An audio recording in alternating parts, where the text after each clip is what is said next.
And now we're going to move on with Sonic. I know that Game & Watch is next, but I really want to actually talk about Sonic the Hedgehog. Oh, look at all the other colors that they give him. So I really want to talk about him due to the fact that I recently did a Let's Play of Sonic Boom. And that game is one of the most hated Sonic Booms, or sorry, wow, Sonic Boom is so bad that I can't even say the proper things right. So, Sonic Boom is one of the worst Sonic games ever to exist, according to a lot of people, that people would prefer to play 06 over Sonic Boom. Because one of the major arguments is that there were already day one glitches, where all you had to do is just play as Knuckles. You had to press start. Well, first you jump, then you press start, then you unpause the game, and then you jump again and just keep doing that, and you will infinitely jump. That's all it is. That's one of those. Then you have Sonic's Speed Boost. You have Knuckles' Hyper Jump, Sonic's Hyper Jump, even Amy's Hyper Jump. Is that every single time when you press start, that it will actually reset the value, or it will reset the character to where that they're just standing up straight once more. But sometimes if you press start in the middle of a battle, it gets so confused that if you were to press another button, it would just be a bigger hyper jump. So it's kind of weird how that works, but oh my god, who the heck are you? 7, 3, 10? Oh. Okay, so good to know. Do not let the numbers combine. If the numbers are combining, they will do a lot of damage. Good to go. Good to know. Let's just push you off the edge. Just push you off the edge. This weapon is so overpowered. It's totally banned from any multiplayer. But I saw a video with a guy actually beating Sonic Boom in under 39 minutes. I think it was exactly 39 minutes or somewhere around the matters of that. But 39 minutes to actually beat a Sonic game. And he did a lot of mistakes because he never actually perfected the whole glitchiness aspect of the game. So he made a lot of mistakes. So if you were to actually do that all over again, he'll probably have a better time with that. And in the means of actually beating the game at a faster time. Speedrunning is so cool. I've already talked about speedrunning, but if I ever get into speedrunning, then it's going to be a major challenge for me. Just for the matter of the fact is that I'm going to have to play a game over and over and over again. I have to know the mechanics of the game, and then I'm just going to have to try to beat the game as quickly as possible without any mistakes whatsoever. Especially when I'm a perfectionist, that's going to be the thing that's going to actually kill me the most. Because every time when I make a mistake, I tend to start over. It's the same thing when I actually do some commentaries or let's plays. Just every single time when I mess up on a commentary, even if it's a short video, I tend to start over all the way to the beginning because I really don't want to do a jump cut when it's just a short video. But if it's a long video like Operation Bedrock or Operation Dome, shameless plug again, but of course you guys are watching me because of those games or because of those series. Oh, look at that. Mewtwo, Goldeen, and a discount tie. Who gets a tie at a discount? But the matter of fact is that every single time when I do a long commentary, and since I can't really start all over, that's when I actually do the jump cuts where I just cut out my voice. Like, I cut out the commentary, and sometimes I even do a jump cut within the video game itself. So that's one of the things that actually I have to deal with. So let's see, who else do I want? Let me go ahead and use Toon Link. 3 teammates? Okay, Mario. A lot of the competitors against Sega are joining me on this team. It's just not a fair fight. But other than that, it's just I try not to actually make a lot of mistakes when it comes to commentary. That's just how it is. Back then, especially when I was doing post commentary, anytime where I were to make a mistake, I will actually start over because back then I had no idea how to do any editing. All I knew was just how to place the audio within the visuals, and then from there I really hope that everything is synced up. So that was one of the things I had to deal with, especially when everything was just so obsolete, at least in my eyes. Because back then you were able to actually put everything together with the editing software that the old HUD capture card gave you, that you were able to just add in your commentary there. You were not able to do live commentary, you had to do everything post commentary. And at least they timed it for you to where it was actually well timed and nothing went out of sync. But at the same time, if you ran out of things to say, then you would have to actually just either go with it or try again. And for me, I had to try to talk throughout the whole entire video game visuals, due to the fact that with fair use and all that, you have to talk throughout the whole entire copyrighted materials, especially with all the video games that are out there.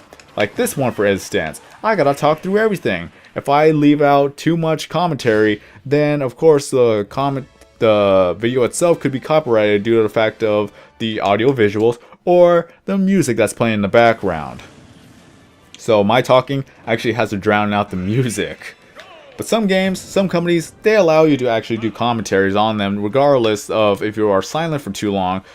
They're just good with that. But of course the automated system of YouTube just has it to where that it's going to be auto-claimed if there are the... Oh my god, I almost dropped my gamepad.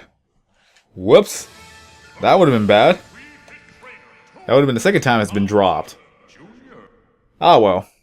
Let's move on from here. Trying to think of another thing to say. That thing just really distracted me. But yes, it has to deal with a lot of commentary. You actually have to speak throughout the entire video, otherwise it could actually be copyrighted, or that your network is not going to allow any advertisements on there. They even tell you that you have to be speaking throughout the whole entire commentary, or the game itself. Some of the other networks, they allow you to actually just post up just gameplay, like Machinima. Machinima is kind on that because they usually get the license to actually do something like that. But for other smaller networks, you're gonna have to do the commentary aspects. So yeah. But again, there's always goods and bads about every single network, so don't count on Machinima to be the one that you want to go to. Look up the information of all the networks, look up all the things that you know about a network, and you make the decision for yourself. For me, I do not go with any networks that I have never even heard of.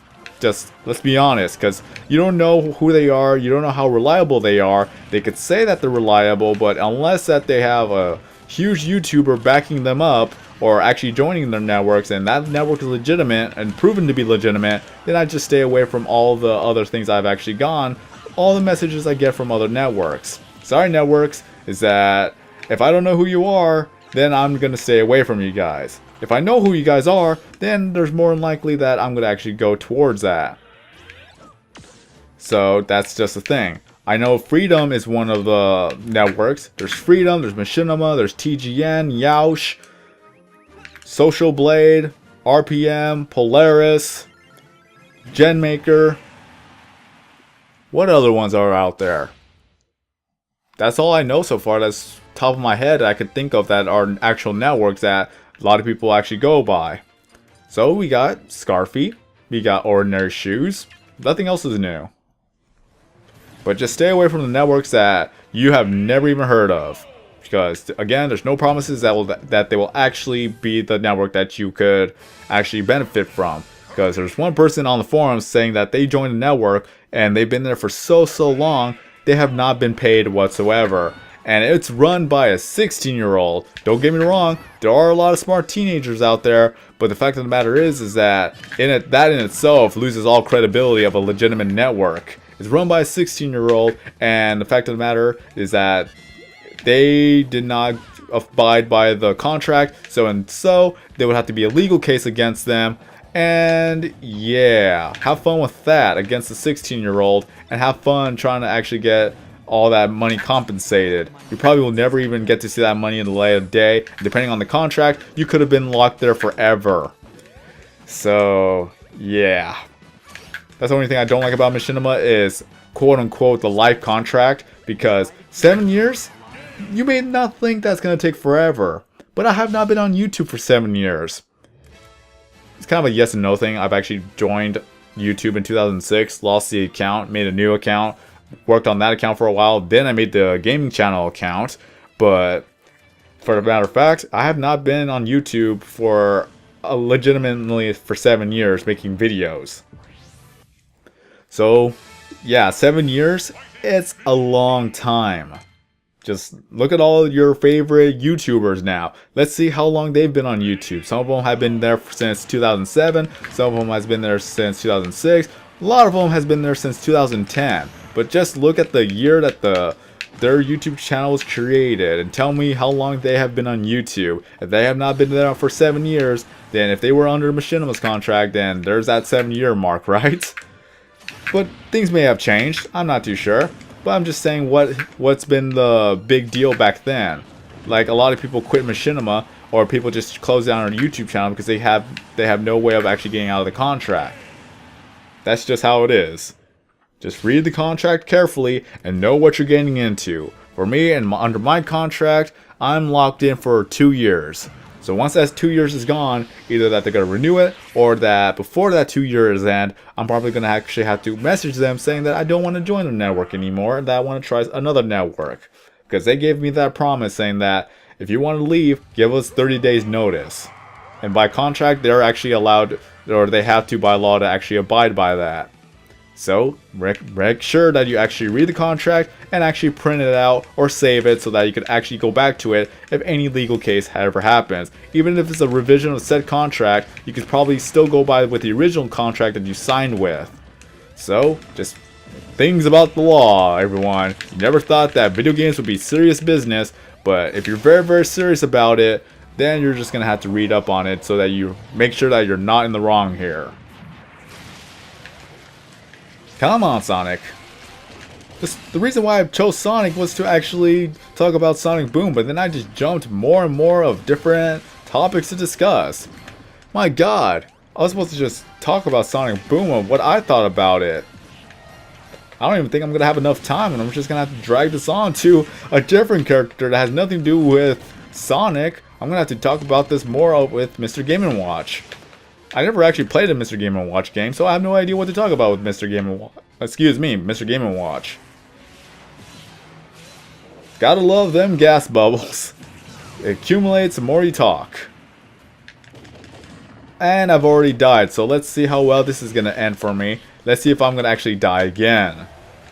He's almost dead. Yep, he's already dead from that. So I'm going to have to kill my counter self. Shadow, is that you? Nah, too easy of a joke. Although Sonic's actually a pretty good fighter, not gonna lie. Just well, as long as you know how to control him, and especially when you get this with the what's it called, the smash ball. That was so overpowered during the Wii Brawl version. So at least they actually fixed it in this version. Otherwise, a lot of people would be using Sonic to actually break the game once more. I forgot that LB attack existed. Well then. Get out of here. Oh. He is pretty good. I just don't know how to use Sonic, that's all.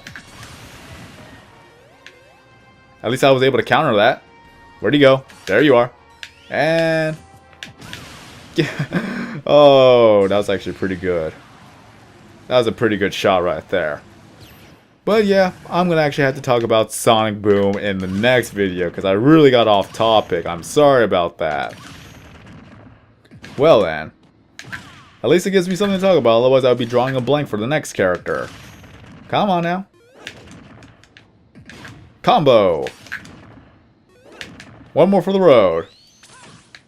Oh. And... really? Seriously? You're not dead yet? Thank you. Finally. God dang. So we get Wrinkly Kong. Who's Wrinkly Kong? I'm sorry, but I have to ask. I know Cranky Kong. I never heard of Wrinkly Kong. He looks like a ghost. Is he the dead one? Good to know. Just good to know. So let's see what we're gonna get. Of course, you're gonna be the smirky, cocky little hedgehog that you are. Just, you're too slow. Yeah. There we have it. We have Sonic with all the emeralds. Of course, he is Super Saiyan, and that's another thing I actually want to talk about with Sonic, but then I forgot about it. Oh my god, I'm so terrible with commentary, so I'm going to have to bring all that up within the next character. So let's go ahead and actually do this. So with a 96%, I'm done with that, with 301 hits. If only I could ever get that on a YouTube video. Alright, so we got Sonic being fast and everything, you're too slow and all that good stuff. Of course in space with that reference. You got a top hat. Nice. And a chef hat. Nice. Any other hats? No? Okay.